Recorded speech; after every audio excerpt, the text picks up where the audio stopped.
a abrirem as suas Bíblias em Gálatas capítulo 2, versículo 20. Gálatas 2, 20.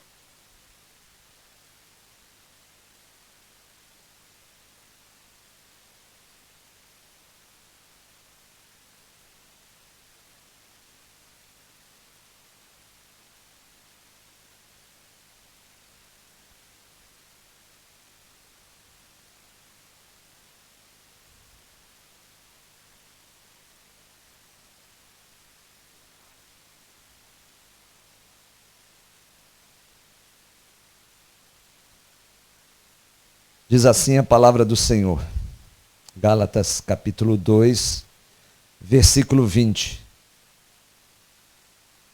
Já estou crucificado com Cristo, e vivo, não mais eu, mas Cristo vive em mim. E a vida que agora vivo na carne, vivo-a na fé do Filho de Deus, o qual me amou e se entregou a si mesmo por mim. Nós temos aqui uma declaração paulina do seu eu e do ser de Cristo nele. Nós temos visto o anseio da igreja de Cristo se expandir na face da terra. E existe uma má compreensão do que é ser discípulo de Cristo. E foi o que Cristo ordenou que a igreja fizesse. E a igreja, no decorrer dos anos, foi constituindo igrejas e mais igrejas, comunidades cristãs, religiosas, onde as pessoas vão para poder louvar a Deus, também serem ensinadas no caminho que devem andar. Mas nós sentimos muito por falta do verdadeiro entendimento. Do entendimento preciso do que é ser discípulo de Cristo. Nós precisamos entender a importância do que Deus traçou para nós, do que Deus comissionou a igreja de fazer. E muitos estão na igreja equivocadamente achando que estão dentro daquilo que Deus realmente gostaria que eles fossem. Alguns são membros da igreja, e ser membro da igreja faz parte, porque a igreja é um corpo, onde cada um tem uma função, tem uma competência, tem uma atribuição a partir daquilo que Deus deu para ele. Mas mais do que isso, a igreja é uma ambiência onde ela deve promover vida. E não é a vida dela em si mesma, mas é a vida do Cristo. A igreja, ela é constituída num chamado de morte pessoal. E nós, muitas vezes, estamos constituindo, fundamentando a igreja na proposta de fazer com que esta igreja, ela se estabeleça a partir dela mesma. A igreja, ela não pode ser fundamentada nela, nas suas necessidades, nos seus anseios. Ah, que igreja você faz parte? Eu faço parte de uma igreja elite da cidade, onde você vai lá, os músicos são os melhores que tem toda uma programação, e aquela programação tem satisfeito o meu desejo de ser alimentado espiritualmente. E aí a pessoa vai entendendo que ela realmente está na condição que Deus gostaria que ela tivesse. E aí os pastores e os líderes, às vezes equivocados no anseio de aumentar o número de pessoas na igreja, vão produzindo um cardápio para a igreja, para alimentar esta igreja no seu anseio, que é o anseio pessoal. É centrado no homem, é uma igreja antropocêntrica.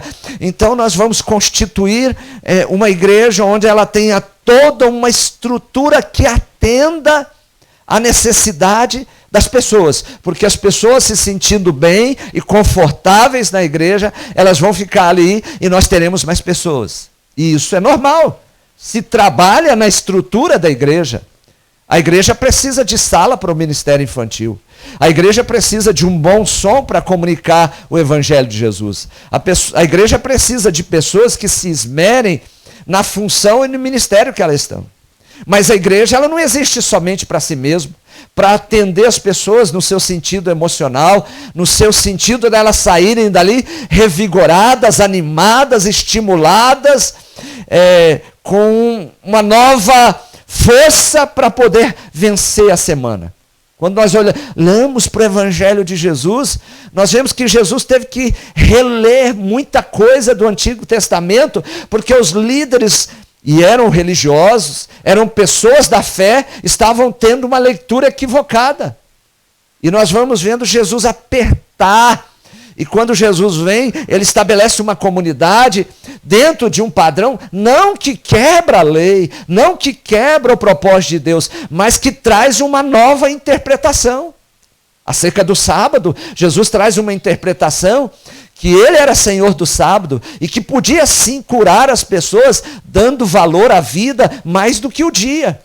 Acerca do adultério, Jesus fala que o adultério não é somente o contato físico. Jesus diz que o adultério, ele provém já do pensamento, já do desejo que está no coração da pessoa. Aquela pessoa já é enquadrada como adúltera.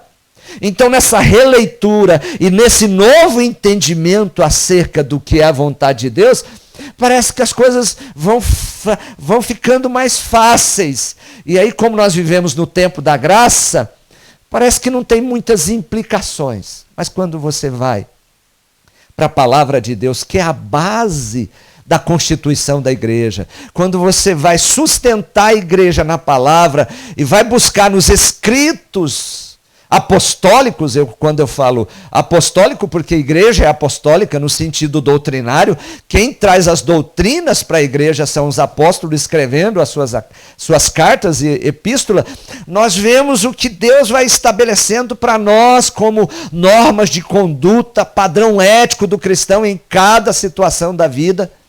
E quando nós olhamos para esse texto, Paulo está escrevendo aqueles irmãos da Galácia, e podendo dizer para eles, olha, vocês que são judeus estão defendendo que deve-se estabelecer a circuncisão e restaurar alguns atos que era do judaísmo, entendam que essas coisas já ficaram para trás.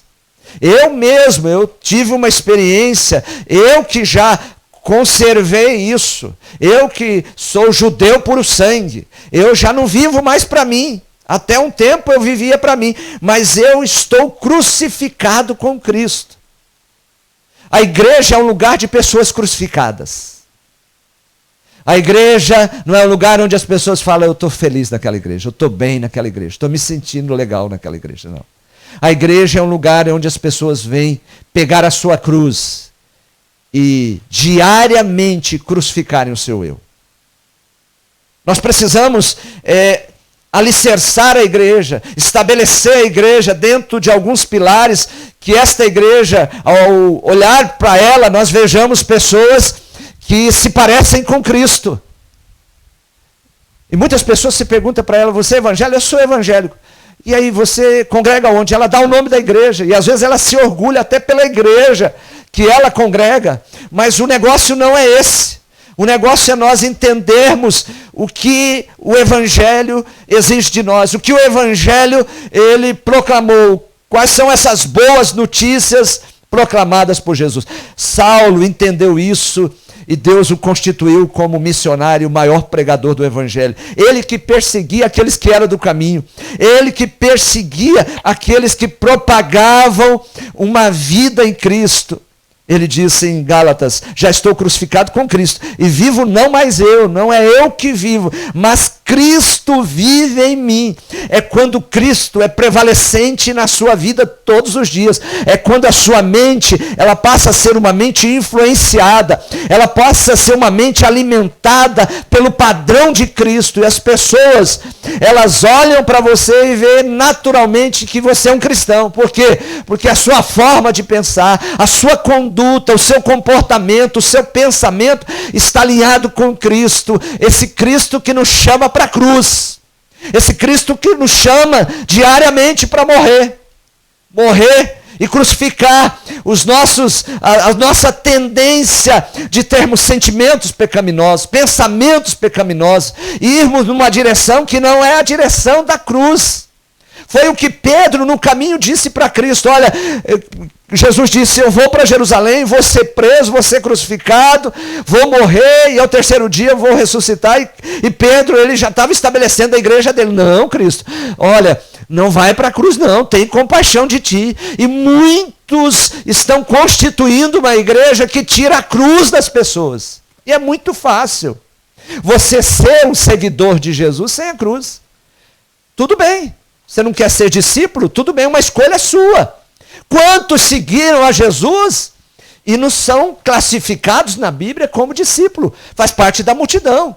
Jesus está pregando, ensinando, ele vai para um lugar distante, e a hora é avançada, e de repente ele diz, dai de comer a essa multidão. E os discípulos dizem, nós não temos com o que dar. E ele multiplica os pães e faz com que todos sejam alimentados. A multidão foi alimentada. No meio da multidão as pessoas são alimentadas. No meio da multidão as pessoas têm as suas necessidades supridas. Deus olha com misericórdia e compaixão para a multidão.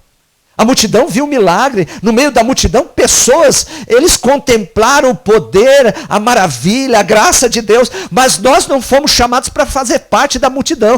Nós fomos chamados para sermos discípulos e fazermos discípulos. Aí o negócio é mais apertado. O caminho é estreito, não é qualquer coisa. Não é dizer assim, olha, eu sou batista, eu sou assembleano, eu sou presbiteriano, olha, minha igreja, eu sou católico. Não, não é disso que a Bíblia trata. Se eu sou batista, se eu sou presbiteriano, a Bíblia trata se você é cristão, se você é um cristão bíblico, se você é um discípulo, e aí tem muita coisa por trás disso. Nós não podemos sermos pessoas que permitem ficar na classificação de multidão. Na multidão você vai ter o alimento, na multidão você vai ter a provisão, na multidão você vai ver o milagre. A multidão não conhece a cruz.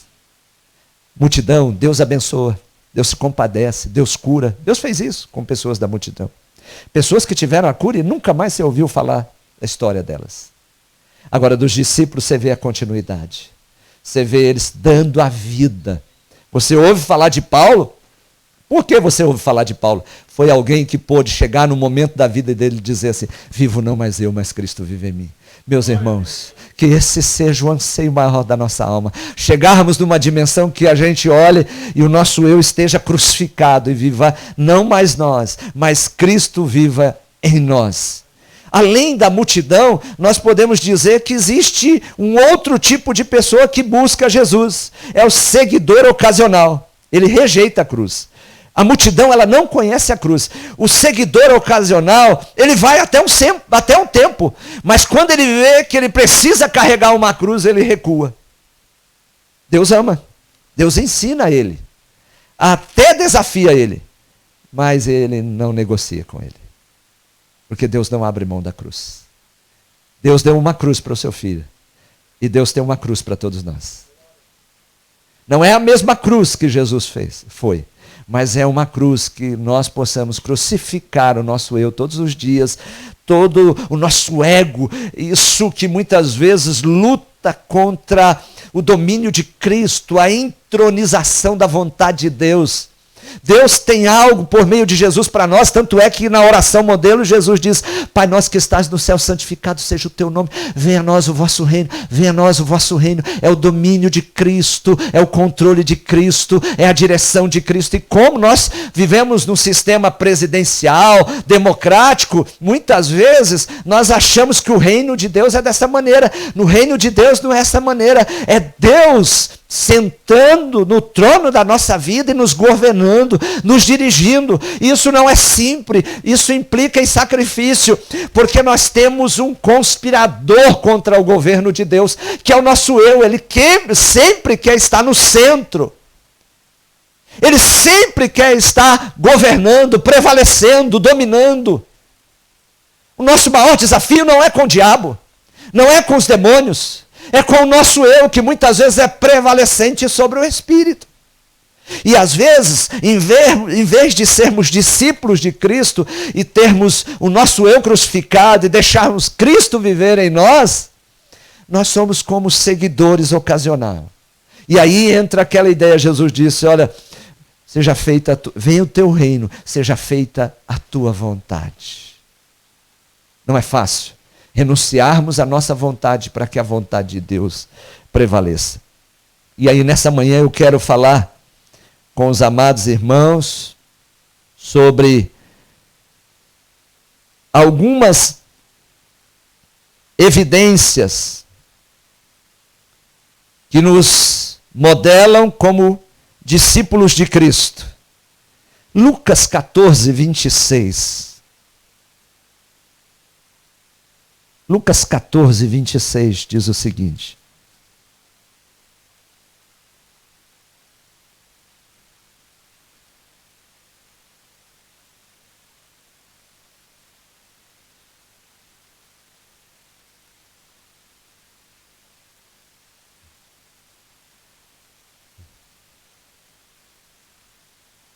Jesus inicia o seu ministério fazendo muitos milagres, muitos sinais, para que as pessoas pudessem reconhecer Ele como Filho de Deus, como Deus. E depois que Ele vai dando essa evidência, Ele faz um levantamento para saber o que os discípulos já tinham compreendido. Quem era Jesus?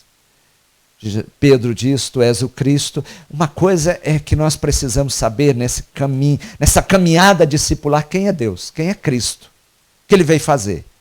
E o que Ele espera de nós. E Jesus, Ele queria identificar nos discípulos o que eles tinham visto em Cristo. Quem era Cristo para eles? Ele faz um levantamento para saber o que a multidão pensava, e a multidão disse, olha, tu és Elias, tu és João Batista, tu és Jeremias, um dos profetas. É assim que a multidão te vê. O povo vê o Senhor, mas não tem muita clareza quem é o Senhor. E vocês, para nós, o Senhor é Cristo. Muito bem. Já que vocês sabem que eu sou o Cristo, aí Jesus começa a colocar algumas exigências para eles continuarem no caminho do Cristo. E houve momento que Jesus fez isso com a multidão. Versículo 25 de Lucas capítulo 14 diz assim, grandes multidões o acompanhavam, e ele voltando-se lhes disse, se alguém vem a mim e não aborrece a seu pai, e mãe, e mulher, e filhos, e irmãos e irmãs, e ainda a sua própria vida, não pode ser meu discípulo. Não pode ser meu discípulo. A condição para sermos discípulos de Cristo envolve os nossos relacionamentos familiares. Não podemos amar mais a nossa família, e aqui não é rejeitar a família, mas Deus não aceita ser colocado em segundo lugar. Deus está dizendo, se alguém quer vir após mim e não tem capacidade para aborrecer, para deixar a sua própria família, para me seguir, não é meu discípulo. E mais ainda, se você não amar a mim, a eu, mais do que a você mesmo, você não pode ser meu discípulo.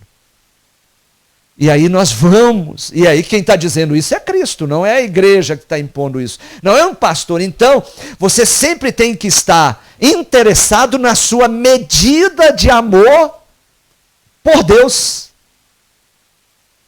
Você precisa avaliar a sua medida, até que ponto você está classificado como um discípulo. Depende da sua medida de amor e de afeição a Cristo.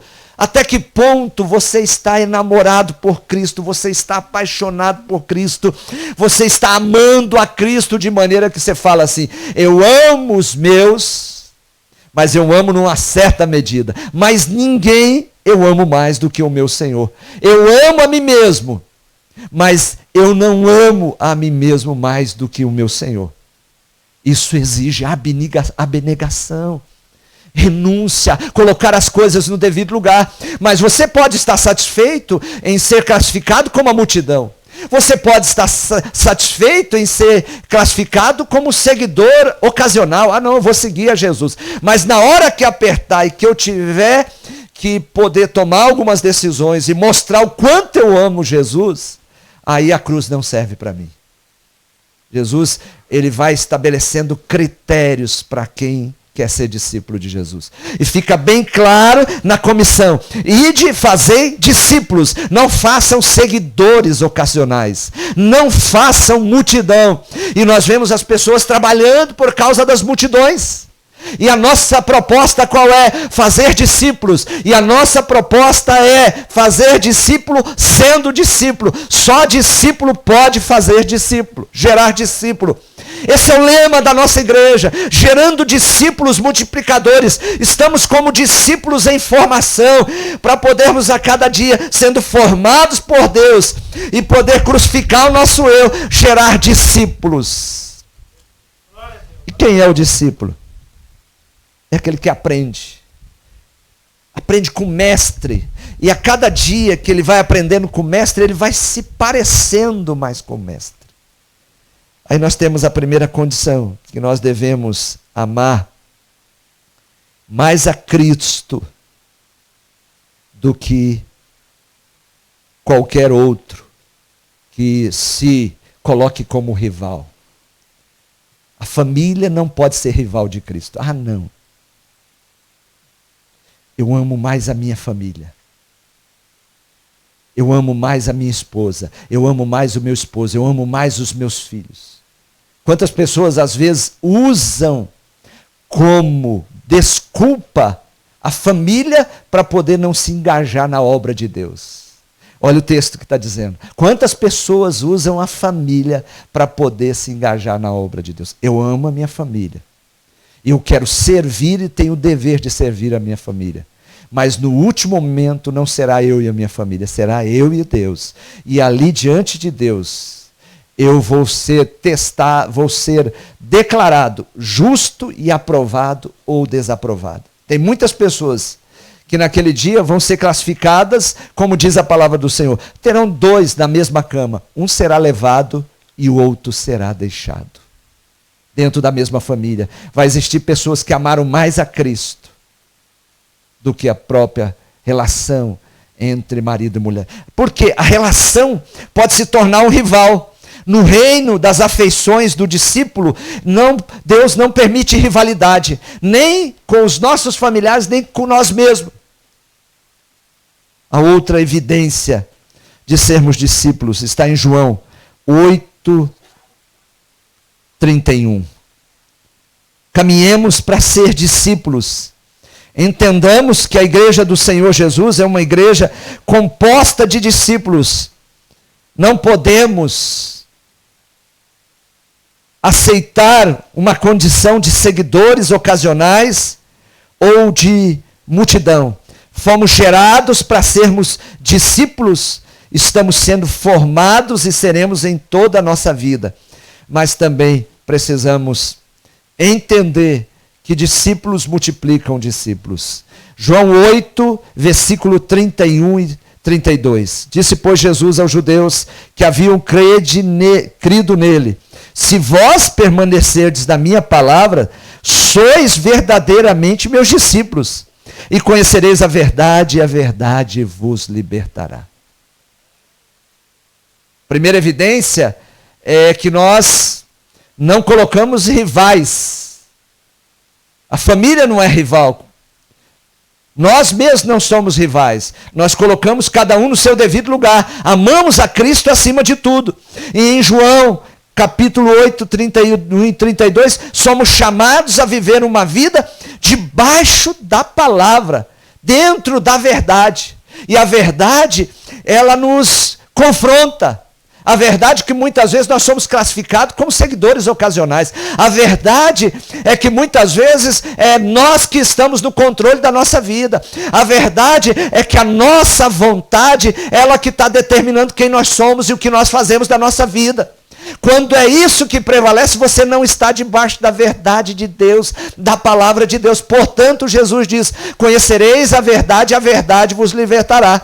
Nós somos o povo da palavra, nós somos o povo que somos moldados, somos elaborados, somos constituídos a partir da palavra de Deus. É quando você olha para aquela pessoa e vê que aquela pessoa, ela está crescendo e se desenvolvendo na palavra, no poder da palavra, que a palavra, ela é força na vida dela, a palavra é poderosa na vida dela, a palavra é que ilumina o caminho dela, ela toma decisões a partir da lâmpada da palavra, ela não toma decisões por ela mesma, pelos seus impulsos pessoais, prevalece, e ela vive debaixo da palavra, ela persiste, ela permanece na palavra. É pessoas que falam assim, não, isso eu não posso fazer, essa escolha eu não posso tomar, essa decisão não compete a mim, porque a palavra reprova isso. É quando você se torna um cristão bíblico, onde as pessoas olham para você, elas não julgam você, porque a palavra está prevalecendo na sua vida. E Jesus disse assim, olha, aos judeus que haviam crido nele, se vós permanecerdes na minha palavra, sois verdadeiramente meus discípulos. E aí nós temos o mistério da palavra, que o semeador saiu a semear, e ele sai a semear a palavra. A primeira semente, ela cai à beira do caminho. Inicialmente ela está ali e vem as aves do céu e roubam a semente. Às vezes a palavra fica na beira do coração da pessoa, ela não entra no coração da pessoa, ela fica de lado. Quando você vê aquela pessoa, o coração dela não está mais em Deus, o coração dela está fora de Deus. O semeador saiu a semear a semente, a palavra, e ela caiu em terreno rochoso. E aqui nós temos muitas pedras, e às vezes a gente vê que algumas coisas não crescem, porque quando era para aprofundar a raiz, você vê que a raiz não se aprofundou porque tinha uma pedra, e vem um vento, vem algo, às vezes, sobre aquela plantinha, e ela morre. E às vezes a palavra não cai em terra fértil, ela cai em terreno rochoso. Outra, ela é sufocada pelos espinhos, ela cai no meio dos espinhos, e aí os anseios por esse mundo, a riqueza, os prazeres, a busca por realizações pessoais, e essa palavra espinho, ela é figurativa, é tudo isso que vai cercando a pessoa, e ela vai ficando, será que eu vou dar mais tempo para Deus? Será que eu não estou gastando, não estou perdendo a minha vida? E quem disse que você precisa manter a sua vida? Para você ganhar a sua vida, você tem que perder por causa do evangelho. E a pessoa, puxa, eu vou deixar de conquistar isso, e os meus sonhos, e as minhas viagens, os meus cursos, e você vai sendo sufocado por esse mundo, pelos prazeres desse mundo, pelas propostas deste mundo, e você, quando vê a palavra, ela foi sufocada na sua vida, você esfriou, você não tem mais aquela paixão, você se torna uma pessoa seca, e de repente você é vencido, porque é constatado que as riquezas desse mundo, os prazeres, os projetos desse mundo são mais fortes na sua vida. Mas a quarta semente, ela cai em terra boa. E quando ela cai em terra boa, ela é evidenciada, porque ela dá fruto, 30, 60 e a 100. Uma coisa não é o começo da vida cristã. A coisa mais importante é a continuidade da vida cristã. Não é o seu começo. Quantas pessoas começaram bem? Quando você lê os reis começaram bem e faziam o que era bom, o que era certo, aquilo que era aprovado diante do Senhor. Começaram bem, mas terminaram mal. Tem muitas pessoas que começam bem a vida cristã, e no início é aquela empolgação, não é conversão. Eu vou fazer isso, conta comigo, pastor, eu estou aqui disposto. Mas passa o tempo, a palavra vai perdendo o efeito. E é a palavra que nos comove, é a palavra que transforma, é a palavra que dá vida, é a palavra que gera em nós o Cristo crucificado. Conhecemos o Cristo a partir da palavra. O Cristo é o verbo que se fez carne e habitou entre nós. No início era a palavra, mas a palavra se encarnou, ele foi conhecido, manifestou a sua glória, manifestou a sua graça, e conhecemos esse Cristo que habita em nós, e ele continua em nós. O que vale é a continuidade da esta palavra prevalecendo. A toda semana você é testado, a toda semana vem confrontos na sua vida, vem luta, ou vai prevalecer o seu sentimento, ou vai prevalecer as suas ideias, ou vai prevalecer a palavra de Deus sobre a sua vida. Por isso conhecereis a verdade, e a verdade vos libertará. Muitas vezes esta palavra não está presente na nossa vida. É a palavra criadora, é a palavra norteadora, é a palavra que dirige os nossos passos. É quando Deus fala e você ouve. Precisamos voltar ao início de todas as coisas e vemos um Deus que cria todas as coisas pelo poder da palavra, e Ele cria o homem, coloca o homem, e Ele dá diretrizes para a vida do homem a partir da palavra, e o homem rejeita a sua palavra e ouve a palavra do maligno, ouve a palavra do seu eu, do seu ego, e essa palavra desencaminha esse homem, que a palavra humana seja crucificada, que a palavra das trevas não tenha efeito na nossa vida, mas que nós possamos permanecer debaixo da palavra de Cristo, que nos convida a Ele, que nos chama para a cruz, que nos chama a cada dia para um sacrifício diário, para que Ele seja entronizado. Portanto, Pai nosso que estás no céu, santificado seja o teu nome, venha a nós o vosso reino, domina e governa sobre nós, seja feita a sua vontade. Esta é a palavra de Deus, é a palavra que nos ensina a vivermos uma vida debaixo da vontade de Deus. Deus não negocia a sua vontade. Pastores podem negociar, ou igrejas podem negociar, mas nós estamos aqui não para fazer a vontade da noiva, que é a igreja do Senhor Jesus, mas nós estamos aqui por causa da palavra do noivo. E o noivo nos convida para a cruz, para o martírio pessoal. Se vós permanecerdes na minha palavra, pois verdadeiramente sereis meus discípulos. É essa palavra que manda nós. É esta palavra que diz para nós: os humilhados serão exaltados. É esta palavra que diz que nós devemos perdoar uns aos outros. É esta palavra que diz que que Deus rejeita os orgulhosos. É esta palavra que diz para nós que nós devemos ser fiéis na obra do Senhor. É esta palavra que diz que nós devemos orar sem cessar. É esta palavra que diz que nós devemos pregar o Evangelho. E olhe para você, se você permanece na palavra, você é alguém que tem compromisso com a pregação do Evangelho, que você anuncia o Evangelho, que você se depara com uma pessoa. E aí eu lembro do meu pai, não passava ninguém pelo meu pai sem ouvir o Evangelho. E a pergunta que meu pai fazia a todas as pessoas: como está o seu coração? Você já entregou a sua vida para Jesus? Quem governa a sua vida? Todas as pessoas que meu pai se deparava, não importava quem fosse elas, meu pai perguntava para elas: como está a sua vida com Jesus? Você já entregou sua vida para Jesus? Fomos chamados para sermos discípulos, irmãos. Não estamos aqui para promovermos uma multidão de gente neste lugar. Que venham as multidões, mas que as multidões aprendam a seguir a Jesus, aprendam não somente a estar numa igreja e se vangloriar por causa da igreja. Eu estou numa igreja porque tal pessoa frequenta lá. Na última hora, não importa se a nossa igreja tinha desembargadores, tinha empresário, tinha pessoas que tinha ou não tinha. Na última hora, nós não vamos ser aprovados por isso. Nós vamos ser aprovados se nós formos seguidores leais ao nosso Senhor Jesus. Quando o Senhor Jesus fala dos céus, Ele fala de um rico que teve a oportunidade de ser compadecente, de viver a partir da piedade, mas Ele fala de um homem chamado Lázaro, que viveu aqui como mendigo, e na hora do vamos ver, de ser aprovado, foi aquele mendigo que foi aprovado. Por isso que eu ouvi do meu professor no doutorado chamado Russell Shedd, que o evangelho é para os pobres. Às vezes o rico, cada mês que ele tem, ele quer mais, ele ostenta mais, ele deseja mais, e às vezes o pobre quase não tem nada, mas ele tem tudo, porque às vezes o tudo dele é Jesus Cristo. Ele se rende. Quantas pessoas que eu vejo sorrindo, indo para a igreja, trabalhar, participar dos mutirões, cuidar de pequenos grupos, cuidar de pessoas, e que às vezes você vai na casa dela e você abre a geladeira, ela não tem o que o rico tem, mas ela tem a riqueza da presença de Jesus. Às vezes você vai na casa do rico, ele tem muita coisa, mas ele não tem paz, ele não tem alegria.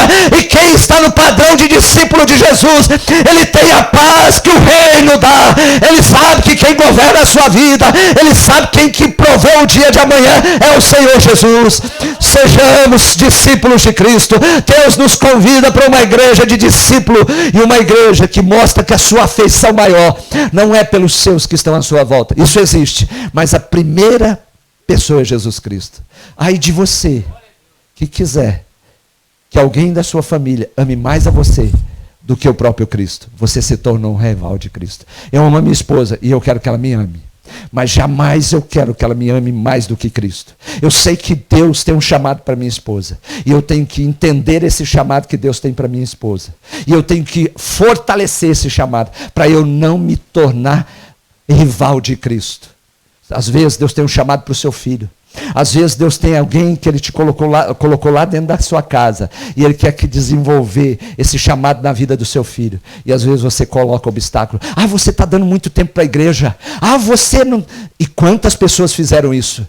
E eu, como crente, há 53 anos fui gerado. Eu vi muita gente pagar o preço altíssimo, porque impediram as pessoas de seguir a Cristo. Eu me recordo de um dia que uma adolescente procurou a Valesca e disse: eu não vou mais à igreja. E eu disse: amor, não tenho visto mais essa adolescente. Falei o nome para ela. Falou: o pai dela disse que não era para ela vir à igreja porque ela estava perdendo tempo. Eu falei: mas ele disse isso? E disse mais. Ele disse que quando a pessoa morre, acaba tudo. Não acontece mais nada, e que esse negócio de igreja é balela. Eu falei: mas não pode ser. A menina frequentando a igreja, a menina ativa na igreja, e o pai impediu aquela menina de ir na igreja. Meus irmãos, passaram-se alguns meses. Aquele pai foi assassinado no bairro Jardim Santa Isabel, na frente da sua filha. Metralharam ele. Ele é alguém que trabalhava como capanga, vou usar, como alguém que... E ele era muito grande, né? Então sempre prevalecia nas brigas, era segurança, guarda-costa de pessoas que mexiam com factoring. E no dia que me disseram isso, olha, tal pessoa acabou de ser assassinada. Ele desceu do carro e quando ele abriu o portão para entrar, a filha estava com a porta aberta, e ela viu chegar os homens que metralharam seu pai na frente dela. O pai queria prevalecer, queria mandar mais do que Deus. Aquela menina estava aprendendo o caminho da obediência, do que era ser discípulo. E o pai achou que era ele que mandava, era ele que decidia. E Deus tirou a vida daquele homem tragicamente. Experiências e memórias de um pastor. Vamos para o texto. Princípio da persistência. Precisamos persistir na palavra, precisamos viver de acordo com a palavra. Permanecer na palavra é absorver substância dos seus ensinamentos, é a mensagem como um todo, e não passagens favoritas ou doutrinas prediletas, são todos os seus ensinamentos. Permanecer na sua palavra é fazer dela a nossa regra para a prática da vida diária. João 13, 34 e 35.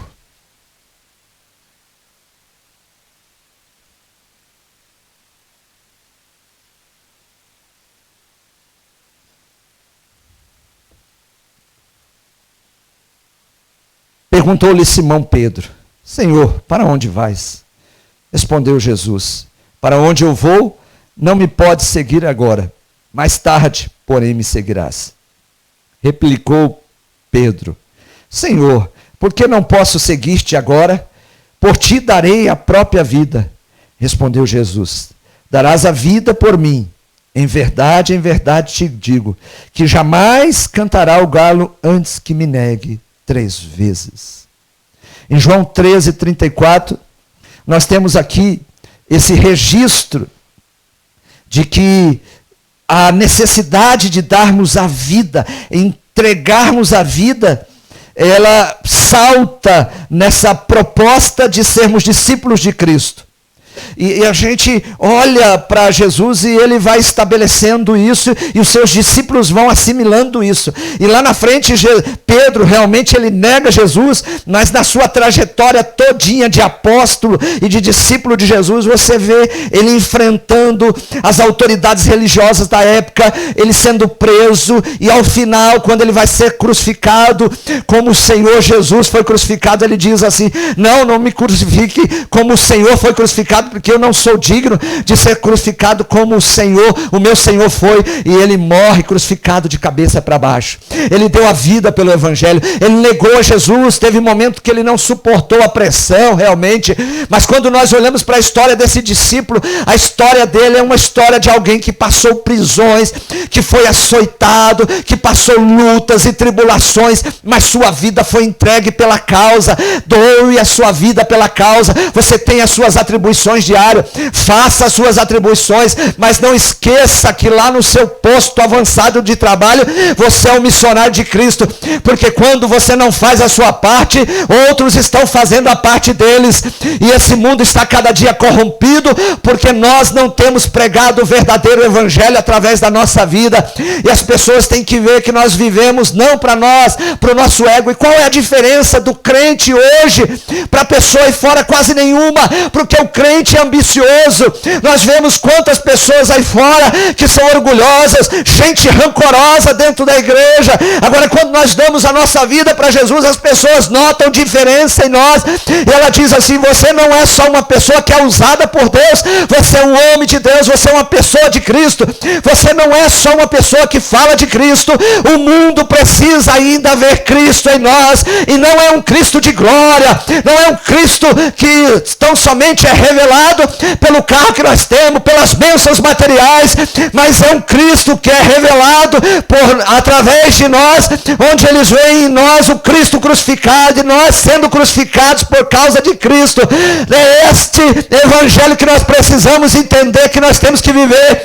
Hoje o Evangelho é conhecido. Olha a bênção que aquela pessoa teve, olha a conquista que aquela pessoa teve. Isso não tem nada a ver com o Evangelho, isso é produto da bênção de Deus, é sim, mas o verdadeiro Evangelho mostra para o mundo eu e você crucificado numa cruz diariamente, e que prevalece a simplicidade, a humildade, e prevalece sempre o domínio e o reino de Deus nas nossas vidas. É quando nós realmente demonstramos a nossa dedicação, o nosso empenho pela causa de Cristo lá no seu trabalho. Quantas pessoas no trabalho, as pessoas não reconhecem que elas são cristãs, e na hora de fazer os negócios, elas são astutas, elas são inteligentes, elas são hábeis, e elas acham que estão prevalecendo. Deus está olhando para nós, e nós precisamos ser crente no contexto igreja, mas nós precisamos ser crente lá no nosso trabalho. Crente paga suas dívidas, crente não é mentiroso, crente tem um compromisso debaixo da palavra de Deus, crente é autêntico, crente é transparente, crente é alguém que exala o bom perfume de Cristo Jesus o Senhor. Nesse dia Deus trabalha com você, nesse dia Deus mexe com você. Quanta gente se diz crente querendo enganar os outros, quanta gente vivendo num padrão de engano nessa terra. Não, você não é um discípulo de Cristo. Quem diz isso? É o pastor, não é a Bíblia. Você pode dar glória a Deus? Glória a Deus, aleluia. Fomos chamados, irmãos, para sermos discípulos de Cristo. A palavra do Senhor diz: um novo mandamento vos dou, que vos ameis uns aos outros, como eu vos amei a vós, que também vós uns aos outros vos ameis. Nisto todos conhecerão que sois meus discípulos, se vos amardes uns aos outros. Devemos amar o nosso próximo, não por gostarmos dele ou por ele ser atraente, mas porque devemos compartilhar o amor de Cristo. Tem pessoas que às vezes você olha para ela e você vai conviver com ela, é difícil conviver com ela. É natural. Nem todo mundo é do jeitinho que você gostaria que fosse. E você também não é do jeito que as pessoas gostariam que fosse. Mas você não precisa gostar das pessoas, mas você tem que aprender a amar. E amor é muitas vezes lidar com o seu eu. Tem muita gente que se acha melhor que todo mundo na igreja. Eu sou perfeito, não sei o quê, eu não quero me relacionar com ninguém, porque isso não está certo. Rapaz, isso daí, sabe o que é isso daí? Farisaísmo. Isso é farisaísmo, achar que é melhor que os outros. Que nós precisamos entender que aqui é um lugar de gente pecadora, que erra, que falha, mas mesmo assim, mesmo com resistência, às vezes você tem que aprender a conviver com essa pessoa, porque é um mandamento, não é uma opção. Um novo mandamento vos dou, que vos ameis uns aos outros, como eu vos amei a vós, que também vós uns aos outros vos ameis. Nisto todos conhecerão que sois meus discípulos. Tem gente, irmãos, que às vezes você quer amassar, tem gente que às vezes você quer dar um pau nessa pessoa. É normal, meu irmão, você como diz o Silas Malafaia, entendeu? Que às vezes você fala, puxa, é duro aguentar esse irmão, mas a Bíblia mandou amar, você não precisa gostar, mas você tem que amar. Fala, não, peraí, Deus mandou, eu vou fazer, vou ter que caminhar com esse irmão, e esse irmão também vai ter que amar você, porque você não é fácil não. Quem sabe quem você é a sua mulher, quem sabe quem você é o seu pai, quem sabe quem você é o seu marido. Nós não somos fáceis não, meus irmãos. Mas nós estamos debaixo do amor de Deus, foi derramado sobre nós, mesmo sendo maus, sendo ruins. Deus nos ama e nós precisamos amar os nossos irmãos. Você é discípulo. Tem gente que fala assim, não vou andar com ninguém na igreja, sabe por quê? Porque aquele pessoal é assim, porque aquele pessoal é assim. Você não entendeu o que é ser discípulo. Aqui é lugar de pecadores. Não temos diferença nenhuma das pessoas que estão lá fora. Às vezes tem gente lá fora muito melhor do que nós, do que estamos aqui dentro, que estamos aprendendo e não estamos vivendo o que deveria viver. Tem. A gente tem que ficar esperto. Tem que ficar esperto, porque quantas vezes Jesus aprovou alguns que não tinham nada a ver com a religião e desaprovou aqueles que se diziam religiosos. Portanto, meu irmão, o negócio está estreitando hoje aqui. Amém? Você escolhe, quer ser uma multidão? Vai ficar no meio da multidão, vai ver as coisas acontecer. Quer ser um seguidor ocasional? Tá. Na hora que tiver que apertar para o seu lado e que você tiver que aceitar a cruz e crucificar o seu eu, irmãos, eu conheço isso. Quantas pessoas eu conheço que quando nós fomos tratar, fomos disciplinar, elas pipocaram e aí foram para outra igreja. Chegou lá na igreja, a igreja abraçou ela de todo jeito e já botou ela numa função lá. Aí hoje você vê essas pessoas, às vezes, até colocando no Face. Estou participando de tal, coral tal. Aí você vai no açougueiro, o açougueiro fala, ô pastor, aquele irmão está lá na igreja. Eu falo, não, meu irmão, já saiu faz hora. Pastor, essa pessoa está me devendo tantos. Eu falo, misericórdia, aí ó. Foi lá para outra igreja, está fazendo isso, está tudo errado, meu irmão. Foi para outra igreja, o cara enganou ele, botou ele lá no cargo. Aqui é lugar de fazermos discípulo. Discípulo, você vai ter que aprender a amar mais a Cristo do que a sua mulher, do que o seu marido, do que os seus filhos, porque foi Cristo que morreu na cruz por você.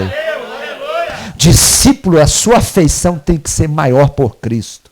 O seu amor tem que ser maior por Cristo. Discípulo é andar debaixo da palavra. Jesus diz, as ovelhas ouvem a voz do seu pastor. Quantas vezes, irmãos, eu vou tomar uma decisão na igreja, eu fico assim, meu Deus, será que é essa a sua vontade? E eu fico esperando, passar tempo, para ter certeza de qual é a vontade de Deus, para eu poder tomar uma decisão. Hoje eu estava aconselhando o irmão, e eu falei para o irmão, tenha sabedoria, não vai agir precipitadamente, espera Deus trazer a direção para você. Quantas vezes nós impulsivamente vamos lá e tomamos decisões, e a palavra de Deus desaprova aquela decisão. E João 15, 7, 8, e aí nós finalizamos. Aleluia, glória a Deus.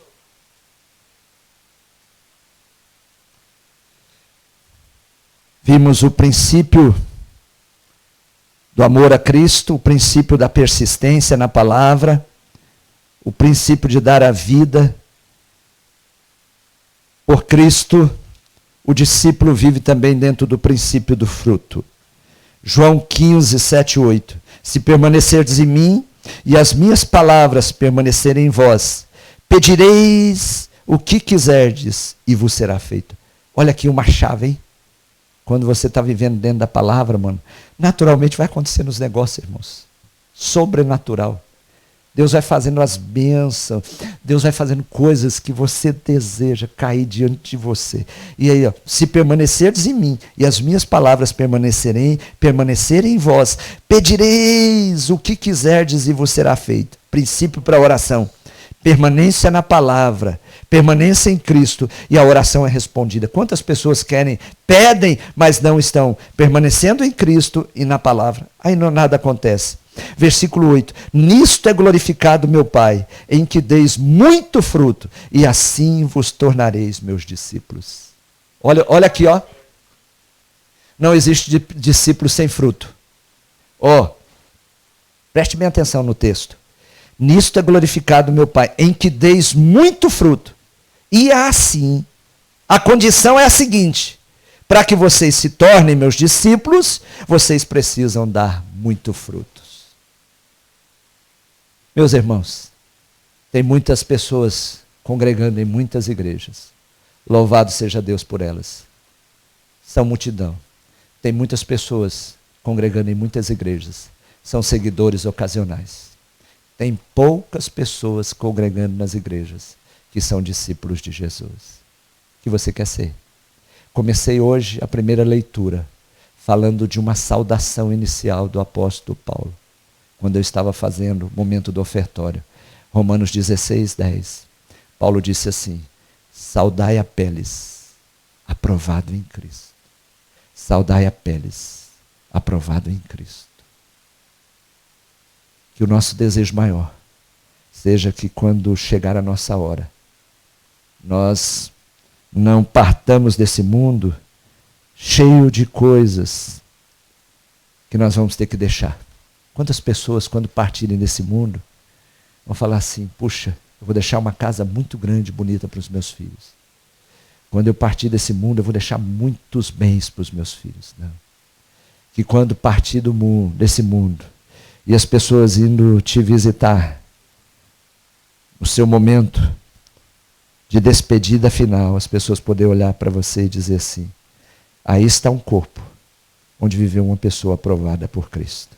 Aleluia, glória a Deus. Aí está um corpo onde viveu uma pessoa aprovada por Cristo. Nesse ano, o ano passado, nós pensamos em que tema nós daríamos para a nossa igreja. E nós pensamos e colocamos o tema: ano da colheita. Nesse ano, eu perdi 4 ovelhas. Ontem foi o dia da despedida da 4ª ovelha desse ano. Eu não imaginava. Depois Deus me trouxe a revelação que seria isso. E eu até compartilhei aqui. Mas foram 4 ovelhas que Deus recolheu para a eternidade esse ano. Então, meus irmãos, que sejamos uma igreja de pessoas que buscam ser discípulos de Cristo e que não estão aqui para serem agradadas, mas que estão aqui para aprender a agradar aquele que morreu na cruz por nós. Que Deus nos ajude nisso. Que Deus abençoe a cada um. Que Deus abençoe você que está nos assistindo aí na sua casa. Que nós possamos a cada dia buscar aprender com Cristo a sermos verdadeiros discípulos de Cristo. Fica na graça e na paz do Senhor Jesus.